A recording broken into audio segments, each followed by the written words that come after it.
దేవుని వాక్యం చదువుకుందాము. కీర్తనల గ్రంథము 106 కీర్తన 4వ వచనం.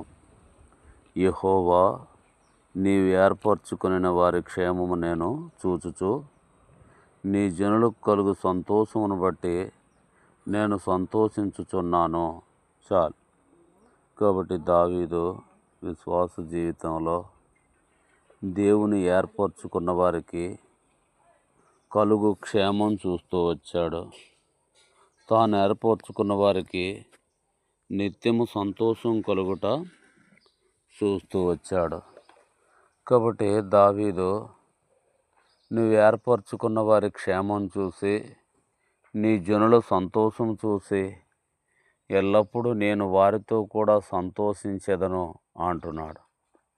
ఈ లోకంలో దేవుడు ఎంతోమంది ఉండగా మనల్ని ఎందుకు ఏర్పరచుకున్నాడంటే మనం క్షేమంగా ఉండాలని. మనల్ని ఎందుకు ఏర్పరచుకున్నాడంటే మనము సంతోషంగా ఉండాలని. అది ఎక్కడ? యేసయ్యలోనే క్షేమము, యేసయ్యలోనే సంతోషము, యేసయ్యలోనే శాంతి సమాధానము. కాబట్టి అందుకే ఈ లోకానికి తన కుమారుడైన యేసు ప్రభువారిని పంపించి మనల్ని ఏర్పరచుకుంటూ వచ్చాడు. అందుకు దేవుడికి మనం కృతజ్ఞతలు. ఎందుకు అని గమనిస్తే మనం ఎల్లప్పుడూ క్షేమంగా ఉండాలి, ఎల్లప్పుడూ సంతోషంగా ఉండాలి.